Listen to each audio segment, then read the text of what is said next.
and then some flags drawn, and then the double top. This is on Bitcoin, on Binance, just in the last couple of years. So to start from the top with triangles, there are three basic types of triangles in the patterns that they form. So symmetrical, being this one here for illustration of the video. Then you've got an ascending triangle, which would be this one here. And then you've got a descending triangle, which would be this one here. And I'll just zoom in on those so you guys can see them a little bit better. So this one being your symmetrical.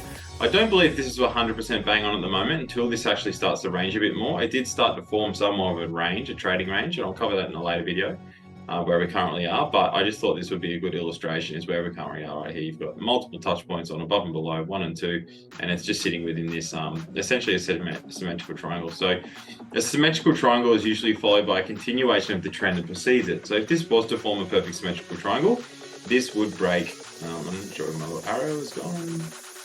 Arrow marker. This would break to the downside if this was a symmetrical triangle and the narrative stayed the same in terms of the bear market. We didn't get that break of the uptrend, and that rise that we want to see in risk assets.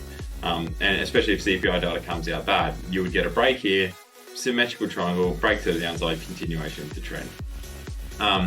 When we go back up here to the other two formations of triangles, if it's an ascending triangle, so if you would usually break in the direction of the trend of the hypotenuse, the height.